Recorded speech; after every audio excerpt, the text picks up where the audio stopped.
Hi, I'm Antoinette Griffith, and I'm at Tequila Sunrise of Bayside. We've been in business for 19 years in Bayside, and we proudly serve Mexican cuisine. We are known for our famous margaritas. We have steak fajita, we have paella, and we have 400 tequilas from all over the world. We have mariachis 6 days a week. Come and join myself and my family for a great evening at Tequila Sunrise of Bayside. There he is. There's our boy. Pumpkin. This is Oliver, and we adopted Oliver October 10th in Vietnam. And at the time, we were extremely thrilled. We were over the moon to be parents, and Oliver was such a joy. He had some health conditions because of the orphanage, but all in all, we were completely overjoyed to be parents. We did the adoption with the Vietnamese government and then started with the United States government to get a visa for him to come back to the United States. And that's where we started running into trouble.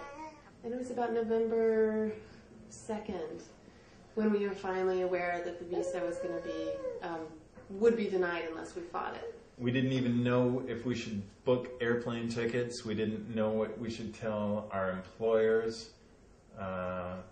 We had people taking care of our cats. We had no idea what to do week to week.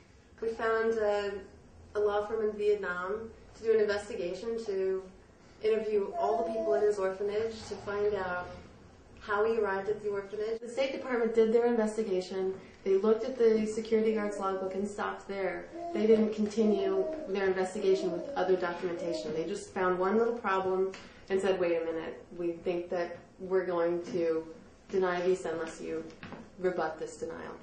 They've been willing to throw our son over a cliff in order to force the Vietnamese government to change the way they deal with adoptions. You're really fighting huge forces, the U.S. government, in an incredibly foreign place. It can be pretty overwhelming. I mean, there were definitely days that we both nearly crumbled. We'd been through so many situations where we'd gotten our hopes up and thought, gosh, we really could be on an airplane next week, and then, it never happened. So to finally get the real news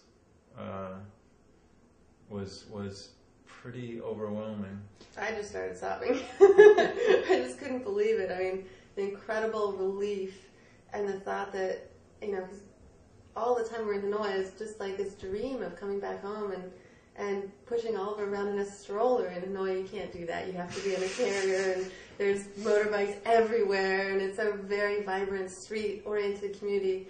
And we just fantasized about a safe, quiet life in Queens. We must have said to each other, I can't believe it, 20 times, like at every stage of the flight. I can't believe we're 5 hours from home. I can't believe we're 4 hours from home. I mean, that it was really going to happen. It was just like a dream come true. Like, I didn't say that about getting the life that we thought we were always going to have, like suddenly being a dream come true. Yeah, we've been fantasizing for 4 months about going and having scrambled eggs at Jan's on 37th Avenue. So that was to find ourselves sitting there, like still in our Hanoi clothes. I can't wait to go there and say, Oliver, this is where you spent your first Christmas, and this is where you first learned to crawl, and this is where we, went through all of these different experiences with you. And the fact that we all three of us now have lengthy histories in Hanoi, I think is only going to make our experience as adopted parents all richer. There he is.